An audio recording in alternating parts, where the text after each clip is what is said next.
Bagian 1. Rahasia harum di balik tembok istana. Pernahkah Anda membayangkan seberapa kuat iman seseorang hingga mampu mengalahkan rasa takut akan kematian? Kisah ini bukan tentang seorang panglima perang yang gagah berani di medan tempur. Ini adalah kisah seorang wanita biasa yang bekerja sebagai penyisir rambut di istana raja yang paling kejam di muka bumi. Namanya akan selalu dikenang karena keharuman yang ia tinggalkan untuk dunia. Namun, harga yang harus ia bayar untuk keharuman itu sangatlah mahal dan menggetarkan hati. Selamat datang di channel Teladan Umat. Sebelum kita masuk ke dalam kisah yang menguras air mata ini, saya ingin mengajak sahabat teladan semua. Mari kita jadikan tontonan ini sebagai sarana menambah keimanan kita kepada Sang Pencipta. Tekan tombol subscribe sekarang juga, agar Anda tidak ketinggalan kisah-kisah inspiratif lainnya. Jangan lupa like dan tuliskan hadir di kolom komentar sebagai tanda silaturahmi kita. Kisah ini bermula di tanah Mesir ribuan tahun yang lalu. Di sana berdiri sebuah istana yang sangat megah dengan pilar-pilar yang menjulang tinggi. Istana itu adalah pusat kekuasaan Firaun, raja yang mengaku dirinya sebagai Tuhan. Firaun memimpin dengan tangan besi dan tidak mentolerir siapapun yang menentangnya. Rakyat Mesir hidup dalam ketakutan yang mencekam setiap harinya. Mereka dipaksa menyembah Firaun dan mematuhinya tanpa syarat. Namun, di tengah kegelapan akidah itu, ada satu cahaya yang bersinar redup namun abadi. Cahaya itu tersimpan di dalam hati seorang wanita bernama Siti Masyittah. Masyittah adalah seorang abdi dalam yang dipercaya mengurus putri Firaun. Tugas utamanya adalah merawat dan menyisir rambut sang putri agar selalu tampak cantik. Setiap hari, Masyittah masuk ke lingkungan istana yang penuh dengan simbol-simbol kesyirikan. Ia melihat bagaimana orang-orang bersujud kepada Firaun dengan penuh ketakutan. Hati Masyittah sebenarnya menjerit melihat kezaliman yang terjadi di depan matanya. Namun, ia memilih untuk diam demi keselamatan dirinya dan keluarganya. Masyittah menyembunyikan iman yang begitu kokoh di dalam dadanya. Ia percaya bahwa tiada Tuhan selain Allah yang Maha Esa. Ia sadar betul bahwa keyakinannya ini adalah ancaman besar bagi kekuasaan Firaun. Jika rahasia ini terbongkar, nyawa adalah taruhannya. Meski demikian, Masyittah tidak pernah lalai dalam mengingat Tuhannya. Setiap hembusan napasnya selalu diiringi dengan dizikir di dalam hati. Ia bekerja dengan sangat profesional, melayani keluarga kerajaan. Kebaikan dan kelembutannya membuat ia disukai oleh putri Firaun. Sang putri tidak pernah menyangka bahwa pelayan setianya memiliki keyakinan yang berbeda. Masyittah menjalani peran ganda yang sangat berat setiap harinya. Di luar ia tampak patuh pada aturan istana, namun di dalam ia adalah hamba Allah yang taat. Ia memiliki seorang suami dan anak-anak yang sangat ia cintai. Keluarga kecil ini adalah sumber kekuatan bagi Masyittah. Mereka saling menguatkan untuk tetap teguh dalam tauhid secara sembunyi-sembunyi. Rumah mereka yang sederhana menjadi saksi bisu ibadah mereka di malam hari. Mereka tahu risiko besar yang sedang mereka hadapi. Firaun memiliki mata-mata yang tersebar di seluruh penjuru negeri. Siapapun yang ketahuan menyembah selain Firaun akan dihukum dengan sangat keji. Masyittah selalu berdoa agar Allah melindungi keluarganya dari kejahatan Firaun. Ia berharap bisa membesarkan anak Kenania menjadi hamba yang beriman. Namun, takdir Allah memiliki rencananya sendiri yang tidak bisa ditebak. Allah ingin mengangkat derajat Masyittah ke tempat yang sangat tinggi. Ujian keimanan itu seringkali datang di saat yang tidak terduga. Hari itu dimulai seperti hari-hari biasanya di istana. Matahari bersinar terik, menyinari tanah Mesir yang tandus, namun subur di tepian Nil. Masyittah bersiap sayap menuju kamar putri Firaun dengan peralatan menyisirnya. Ia melangkah dengan tenang, menyusuri lorong-lorong istana yang dingin. Pikirannya dipenuhi dengan zikir untuk menenangkan hatinya yang selalu waspada. Sesampainya di kamar sang putri, ia disambut dengan aroma wewangian yang mewah. Putri Firaun duduk di depan cermin besar, menunggu untuk dirias. Masyittah mulai menyisir rambut sang putri dengan penuh kehati-hatian. Tangannya yang terampil merapikan setiap helai rambut putri raja itu. Suasana di kamar itu hening dan tenang. Hanya terdengar suara gesekan sisir dan napas mereka berdua. Tidak ada tanda-tanda bahwa badai besar akan segera datang. Masyitah terus bekerja sambil sesekali menjawab pertanyaan sang putri. Sang putri sangat menikmati pijatan dan sisiran tangan Masyitah. Hubungan mereka sebenarnya cukup dekat selayaknya majikan dan pelayan setia. Namun, kedekatan itu tidak menjamin keselamatan akidah Masyitah.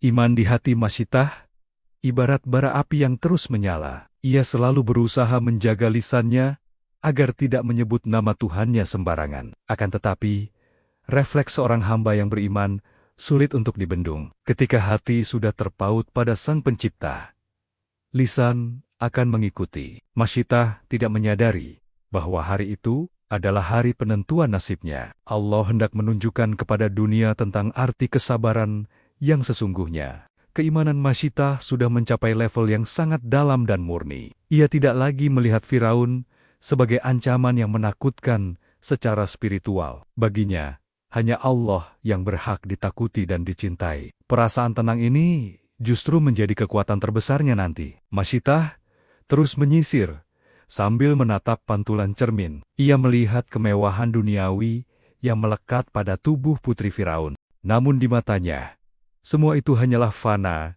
dan sementara. Kekayaan Firaun tidak membuat Masyitah silau sedikitpun. Hatinya sudah kaya dengan cahaya hidayah. Saat itu, tangan Masyitah sedikit licin karena minyak rambut. Tanpa sengaja, sisir yang ia pegang terlepas dari genggamannya. Sisir itu jatuh membentur lantai marmer dengan suara yang cukup keras.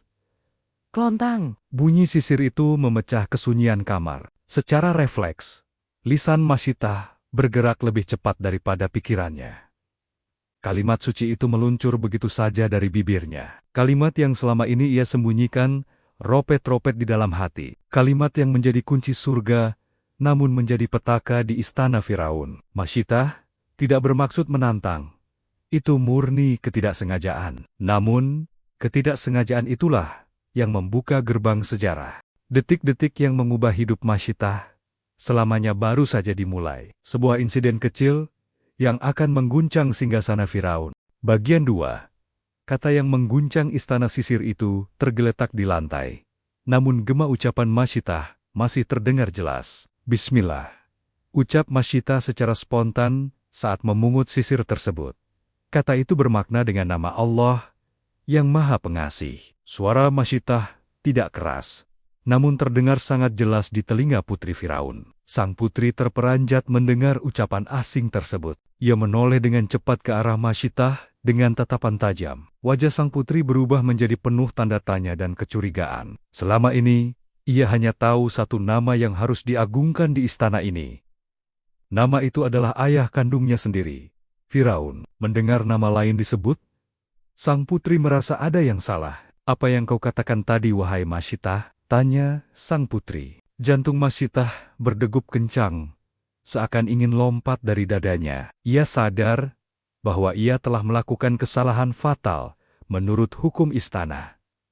Keringat dingin mulai mengalir di pelipisnya. Namun, anehnya, hatinya tiba-tiba merasa sangat lapang. Rasa takut yang selama ini menghantui perlahan sirna. Masyitah merasa ini adalah saatnya ia berterus terang. Ia tidak ingin lagi hidup dalam kepura-puraan selamanya. Putri Firaun mendesak, "Apakah maksudmu dengan nama bapakku?" Sang putri mengira Masyitah sedang memuji Firaun dengan sebutan lain. Masyitah menarik napas panjang untuk mengumpulkan keberanian. Dengan suara yang tenang dan tegas, Masyitah menjawab pertanyaan itu. "Bukan, wahai Tuan Putri," jawab Masyitah lembut. "Tetapi dengan nama Tuhanku, Tuhanmu, dan Tuhan bapakmu."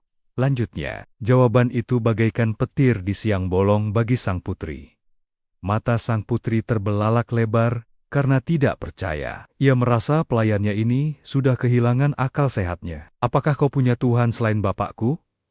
tanya putri itu dengan nada tinggi. Masyitah tidak mundur sedikit pun dari pernyataannya. "Benar, Tuan Putri," jawab Masyitah mantap. "Allah adalah Tuhanku dan Tuhan bapakmu juga," tegas Masyitah. Putri Firaun langsung berdiri dari kursinya dengan wajah merah padam. Kemarahan mulai menguasai dirinya karena merasa ayahnya dihina. Bagi mereka, menuhankan selain Firaun adalah pengkhianatan terbesar. "Kau benar-benar berani Masyitah, bentak sang putri. Akan aku laporkan ucapanmu ini kepada bapakku, ancamnya. Masyitah tahu konsekuensi dari ancaman tersebut. Namun, ia tidak memohon belas kasihan atau menarik ucapannya. Silakan Tuan Putri, laporkan saja, kata Masyitah pasrah. Ia menyerahkan seluruh nasibnya kepada Allah Subhanahu wa Ta'ala.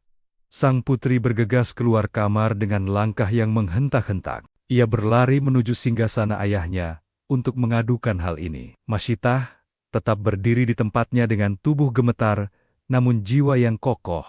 Ia segera bergegas pulang untuk menemui keluarganya. Ia tahu waktunya bersama keluarga mungkin tidak akan lama lagi. Sesampainya di rumah, Masyitah memeluk anak Kinania dengan erat. Ia mencium mereka satu persatu dengan penuh kasih sayang.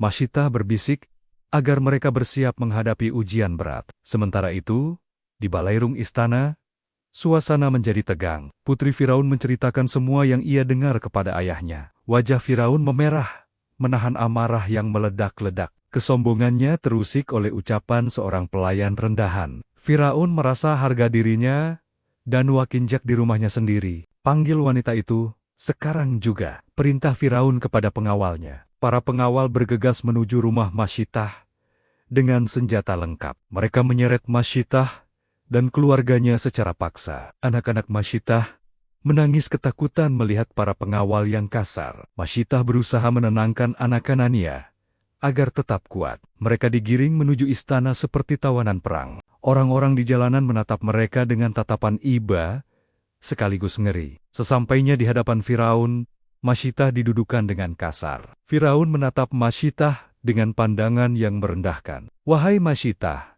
suara Firaun menggelegar di ruangan itu. Benarkah kau menyembah Tuhan selain aku? Tanya Firaun. Semua pejabat istana menahan napas, menunggu jawaban Masyitah. Mereka berharap Masyitah meminta ampun dan mengakui Firaun. Tapi harapan mereka sia-sia belaka. Masyitah mengangkat kepalanya dan menatap Firaun tanpa rasa takut. Benar, Tuhanku dan Tuhanmu adalah Allah, jawab Masyitah lantang. Jawaban itu membuat seisi ruangan menjadi hening seketika. Tidak ada yang berani bersuara melihat keberanian Masyitah. Firaun merasa dipermalukan di depan para menterinya. Ia tidak bisa membiarkan pembangkangan ini terjadi. Jika Masyitah dibiarkan, wibawanya sebagai Tuhan akan runtuh. Firaun mulai mengeluarkan ancaman-ancaman mengerikan. Ia menawarkan harta jika Masyitah mau berubah pikiran. Namun, Masyitah menolak semua tawaran duniawi itu. Imanku tidak bisa dibeli dengan emas permata, batin Masyitah. Firaun kemudian beralih ke ancaman fisik yang menyakitkan. Ia berjanji akan menyiksa Masyitah jika tidak mau bertobat. Masyitah tetap teguh, laksana batu karang yang dihantam ombak. Kemarahan Firaun memuncak hingga ke ubun-ubun. Ia memerintahkan pengawalnya untuk menyiapkan hukuman terberat. Sebuah kuali besar disiapkan di tengah alun-alun istana. Kuali itu diisi dengan minyak dan air yang dipanaskan. Api besar dinyalakan di bawah kuali hingga isinya mendidih. Panasnya terasa hingga ke jarak yang cukup jauh. Ini adalah neraka dunia yang diciptakan oleh Firaun. Masyitah dan anak Kinania dipaksa berdiri di tepi kuali itu. Ujian keimanan yang sesungguhnya baru saja dimulai. Bagian 3. Pilihan antara iman dan nyawa.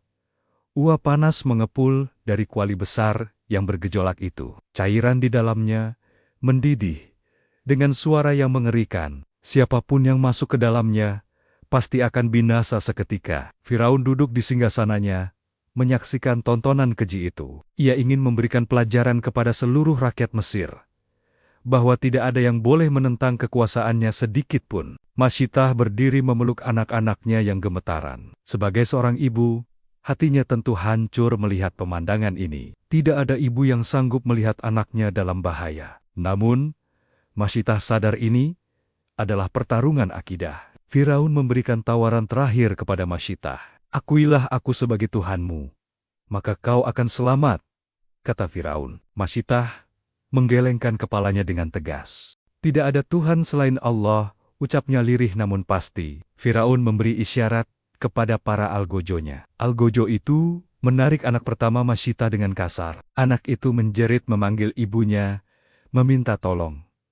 Ibu, "Tolong aku, Ibu!" teriak anak itu, menyayat hati. Air mata Masyitah tumpah tak terbendung membasahi pipinya. Ia ingin sekali berlari menyelamatkan buah hatinya.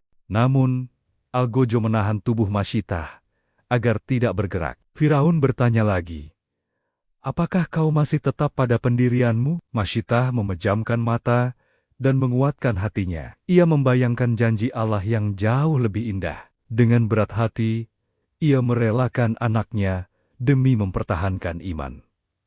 "Lemparkan!" perintah Firaun dengan kejam. Tubuh mungil itu dilemparkan ke dalam kuali yang mendidih. Dalam sekejap, suara jeritan itu hilang, tertelan panasnya minyak. Masyitah hanya bisa beristighfar dan menyebut nama Allah. Hatinya perih bagaikan disayat sembilu ribuan kali. Namun, ia tidak mau menyerah kepada kezaliman Firaun. Satu persatu, anak Masyitah mengalami nasib yang sama. Mereka dipanggil, ditanya, lalu dilemparkan ke dalam kuali. Setiap kali satu anak hilang, separuh jiwa Masyitah ikut pergi. Pemandangan itu sungguh memilukan bagi siapa saja yang punya hati. Namun hati Firaun sudah membatu dan tertutup kesombongan. Ia menikmati penderitaan orang-orang yang beriman. Rakyat yang menyaksikan hanya bisa menangis dalam diam. Mereka tidak berani bersuara karena takut bernasib sama. Masyitah menyaksikan buah hatinya syahid, satu demi satu. Ia yakin mereka kini sudah berada dalam dekapan kasih sayang Allah. Keyakinan itulah yang membuatnya tetap berdiri tegak. Setan membisikkan keraguan di telinga Masyitah. "Menyerah saja, Masyitah, kasihan anak-anakmu," bisik keraguan itu. Tapi Masyitah menepis semua keraguan itu dengan dizikir. Ia tahu bahwa hidup di dunia ini hanyalah sementara. Kehidupan akhirat adalah kehidupan yang kekal dan abadi. Kini giliran anak Kenania yang lebih kecil. Mereka menatap ibunya dengan tatapan penuh kepasrahan. "Bersabarlah, Nak. Kita akan berkumpul di surga," bisik Masyitah. Kata-kata itu menjadi penguat bagi anak-anaknya.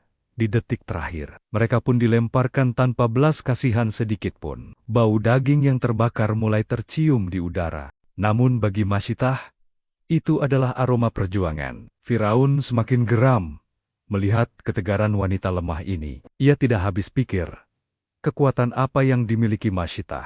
Bagaimana mungkin seorang ibu bisa setegar itu? Firaun mengira siksaan fisik akan meruntuhkan iman. Ternyata, iman yang benar tidak bisa dihancurkan oleh api. Iman itu justru semakin menyala ketika diuji. Kini tinggal tersisa Masyitah dan bayi bungsunya. Bayi itu masih dalam gendongan, menyusu pada ibunya. Ini adalah ujian terberat bagi seorang Masyitah. Bayi itu adalah satu-satunya harta yang tersisa di pelukannya. Firaun tersenyum licik melihat keraguan di mata Masyitah. Ia tahu bahwa bayi adalah kelemahan terbesar seorang ibu.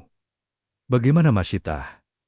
Masihkah kau keras kepala?" ejek Firaun. Masyitah memandang wajah bayinya yang polos dan suci. Bayi itu menatap ibunya dengan mata yang jernih. Hati Masyitah goyah seketika melihat wajah bayinya. Ia tidak tega jika bayi sekecil itu harus merasakan panasnya api. Masyitah melangkah mundur selangkah karena ragu. Apakah ia harus berpura-pura menyerah demi bayinya? Firaun merasa di atas angin melihat keraguan Masyitah. Ia merasa akan memenangkan pertarungan psikologis ini. Algojo sudah bersiap merampas bayi itu dari tangan Masyitah. Masyitah mendekap bayinya semakin erat, seolah tak ingin lepas. Air matanya menetes jatuh ke pipi bayi mungil itu. Situasi menjadi sangat hening dan mencekam. Semua mata tertuju pada keputusan terakhir Masyitah. Apakah ia akan mengorbankan iman demi bayinya, atau mengorbankan bayinya demi iman? Pilihan yang sangat sulit bagi manusia manapun. Di saat kritis itulah pertolongan Allah datang. Allah tidak akan membiarkan hamba-Nya berjuang sendirian. Sebuah keajaiban besar sedang dipersiapkan oleh langit. Keajaiban yang akan membungkam kesombongan Firaun selamanya. Masyitah menunduk menatap bayinya dengan penuh cinta. Dan di saat itulah sesuatu yang mustahil terjadi. Bayi yang belum bisa bicara itu membuka mulutnya. Bagian 4. Keajaiban yang membungkam kezaliman. Suasana hening seketika pecah oleh suara tangisan bayi. Namun kali ini bukan tangisan biasa yang terdengar. Atas izin Allah, Bayi itu berbicara layaknya orang dewasa. "Wahai ibu, janganlah engkau takut," ucap bayi itu dengan fasih. Suaranya terdengar jelas menggema di telinga Masyiah. Masyiah terkejut bukan main melihat keajaiban di depannya. Orang-orang di sekitar istana pun terperangah kaget. Bagaimana mungkin bayi yang masih menyusu bisa berbicara? Bayi itu melanjutkan perkataannya untuk menguatkan ibunya. "Terjunlah, ibu, sesungguhnya engkau berada di jalan yang benar," katanya. "Sesungguhnya siksa dunia ini lebih ringan daripada siksa akhirat," lanjut bayi itu. Kata-kata itu bagaikan air sejuk yang menyiram hati Masyiah. Keraguan yang sempat muncul, kini sirna, tak berbekas. Masyiah sadar bahwa Allah sedang bersamanya saat ini. Allah memberikan kekuatan lewat lisan bayi mungilnya. Ini adalah tanda bahwa pengorbanannya tidak akan sia-sia. Firaun yang menyaksikan hal itu tampak tergoncang jiwanya. Namun kesombongan menutupi akal sehatnya untuk menerima kebenaran. Ia menganggap itu hanyalah sihir belaka. Hatinya sudah tertutup rapat dari hidayah Tuhan. Masyiah kini memiliki keberanian yang berlipat ganda. Ia mencium bayinya untuk terakhir kalinya di dunia. Tatapannya kini tajam menatap ke arah kuali panas itu. Ia tidak lagi melihatnya sebagai alat penyiksa. Ia melihatnya sebagai pintu gerbang menuju surga Allah.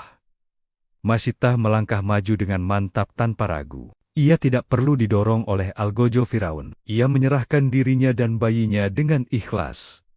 "Allahu Akbar," teriak Masyiah sebelum melompat. Tubuh ibu dan bayi itu meluncur masuk ke dalam kuali. Dalam sekejap, mereka menyusul kakak joknya yang lain. Masyiah telah menyempurnakan janjinya kepada Allah. Ia telah lulus dari ujian terberat dalam hidupnya. Firaun merasa telah menang karena berhasil membunuh mereka. Namun sesungguhnya, Firaunlah yang kalah telak. Ia gagal menundukkan hati Masyiah hingga detik terakhir. Tubuh Masyiah memang hancur lebur di dunia, tapi jiwanya terbang tinggi menuju kemuliaan abadi. Peristiwa itu meninggalkan duka mendalam bagi rakyat, namun juga menanamkan benih keberanian di hati mereka. Kisah Masyiah mulai menyebar dari mulut ke mulut, menjadi simbol perlawanan terhadap kezaliman Firaun. Allah tidak membiarkan pengorbanan Masyiah terlupakan. Allah ingin memuliakan Masyiah dengan cara yang indah. Beberapa waktu setelah kejadian itu, keanehan terjadi. Dari tempat hukuman itu, tercium aroma yang sangat wangi. Baunya bukan seperti bau daging terbakar yang amis, melainkan seperti bau minyak kasturi yang sangat harum. Wangi itu menyebar ke seluruh penjuru istana Firaun. Firaun pun tidak bisa menghindari aroma tersebut. Itu adalah bukti nyata kemuliaan Masyiah di sisi Tuhan, bahwa jasad orang beriman itu haram untuk dihinakan. Bahkan setelah wafat, Masyiah masih melawan dengan keharumannya. Keharuman itu menjadi saksi bisu keteguhan iman. Sejarah mencatat bahwa tidak ada yang bisa mengalahkan iman. Senjata dan kekuasaan Firaun tidak berarti apa-apa. Masyiah mengajarkan kita bahwa raga bisa dipenjara, namun hati dan keyakinan adalah wilayah yang merdeka. Tidak ada raja yang bisa memaksakan keyakinan pada hamba. Kematian Masyiah adalah awal dari kehidupan abadinya. Ia kini berkumpul kembali dengan anak Kenania di tempat terindah. Di sana tidak ada lagi rasa sakit, panas, atau takut. Yang ada hanyalah kebahagiaan dan ridho dari Ilahi. Kisah ini terus hidup melintasi zaman dan generasi, menjadi pengingat bagi kita yang sering mengeluh. Ujian kita hari ini tidak sebanding dengan ujian Masyiah. Kita hanya diuji dengan sedikit kekurangan harta atau sakit, sementara Masyiah diuji dengan nyawa seluruh keluarganya. Tapi lihatlah bagaimana respon Masyiah menghadapi itu. Ia tetap sabar dan berprasangka baik kepada Allah. Bayi yang berbicara itu adalah bukti kekuasaan Allah, bahwa Allah akan menolong hamba-Nya di saat kritis. Pertolongan Allah mungkin tidak selalu berupa keselamatan fisik. Terkadang pertolongan itu berupa keteguhan hati saat mati. Masyiah memilih mati mulia daripada hidup terhina. Ia tidak mau menukar surga dengan kenikmatan sesaat. Pilihan Masyiah adalah pilihan para kekasih Allah. Ia telah memberikan teladan terbaik bagi kaum wanita, bahwa wanita juga bisa memiliki iman setangguh baja. Masyiah adalah pahlawan tanpa tanda jasa di zamannya. Namanya tidak tertulis di prasasti-prasasti Mesir kuno, namun namanya tertulis indah di pintu-pintu langit. Para malaikat menyambut kedatangan rohnya dengan sukacita. Firaun mungkin punya piramida yang megah, menjulang, tapi makam Masyittah memiliki keharuman yang abadi. Keharuman yang bahkan tercium hingga ke alam gaib. Sebuah warisan yang tidak bisa dibangun dengan batu bata, melainkan dibangun dengan tetesan darah dan air mata. Inilah akhir perjuangan fisik Masyittah di dunia fana. Namun kisahnya belum selesai sampai di sini saja. Bagian 5. Warisan abadi sang syahidah. Keharuman yang muncul dari makam Masyittah bukanlah dongeng. Itu adalah tanda cinta Allah kepada hamba-Nya yang setia. Dikisahkan dalam riwayat, aroma itu menembus batas dimensi, menjadi bukti bahwa Allah memuliakan para syuhada. Firaun akhirnya binasa ditelan Laut Merah yang ganas. Jasadnya diselamatkan untuk menjadi pelajaran bagi manusia. Namun, jasad Firaun hanya menjadi tontonan sejarah yang hina. Berbeda dengan Masyittah yang dikenang dengan penuh hormat. Masyittah menang dan Firaun kalah dalam arti sesungguhnya. Kisah ini mengajarkan kita tentang prioritas dalam hidup. Apa yang sebenarnya kita cari di dunia yang singkat ini? Apakah kekayaan, jabatan, atau ridho Sang Pencipta? Masyittah mengajarkan bahwa akidah adalah harga mati. Tidak boleh ditawar dengan apapun, termasuk nyawa. Kita juga belajar tentang peran ibu dalam mendidik anak. Masyittah berhasil menanamkan tauhid kepada anak-anaknya, hingga anak-anak itu rela mati demi mempertahankan iman. Itu bukanlah hasil didikan yang instan atau sebentar. Masyittah pasti telah mendidik mereka dengan penuh kesabaran. Di tengah lingkungan istana yang rusak, ia menjaga keluarganya. Ini adalah tamparan bagi kita para orang tua hari ini. Sudahkah kita membekali anak kita dengan iman yang kuat? Atau kita hanya sibuk memikirkan masa depan duniawi mereka? Kisah bayi Masyittah mengingatkan kita pada kekuasaan Allah, bahwa tidak ada yang mustahil jika Allah berkehendak. Allah mampu menjadikan yang lemah menjadi sumber kekuatan. Sahabat teladan, mari kita renungkan posisi kita saat ini. Kita hidup di zaman yang penuh dengan fitnah dan godaan. Mungkin tidak ada Firaun yang memaksa kita menyembahnya, tapi ada Firaun-Firaun kecil dalam bentuk lain. Harta, tahta, dan popularitas bisa menjadi berhala baru. Seringkali kita menggadaikan iman demi sedikit keuntungan dunia. Kita malu mengakui kebenaran karena takut dikucilkan. Kita takut kehilangan pekerjaan jika memegang prinsip agama. Padahal, rezeki dan maut ada di tangan Allah semata. Masyittah tidak takut kehilangan pekerjaan atau nyawanya, karena ia yakin Allah akan menggantinya dengan yang lebih baik. Keyakinan seperti inilah yang mulai hilang dari dada kita. Kita terlalu mencintai dunia dan takut akan kematian. Kisah ini mengajak kita untuk kembali meluruskan niat. Untuk apa kita hidup dan kemana kita akan kembali? Semoga kisah Siti Masyittah menjadi pelita di hati kita, agar kita bisa tetap istiqomah di jalan kebenaran. Walaupun seluruh dunia menentang dan menjauhi kita, ingatlah bahwa kita tidak pernah sendirian dalam berjuang. Ada Allah yang selalu melihat dan mendengar doa kita. Ada malaikat yang mencatat setiap tetes keringat perjuangan. Jangan pernah meremehkan kekuatan iman sekecil apapun, karena iman itulah yang akan menyelamatkan kita kelak. Masyittah hanyalah tukang sisir, bukan ustazah atau ulama. Namun derajatnya mulia karena ketulusan hatinya. Siapapun kita, apapun profesi kita, kita punya peluang sama. Peluang untuk menjadi hamba yang dicintai oleh Allah.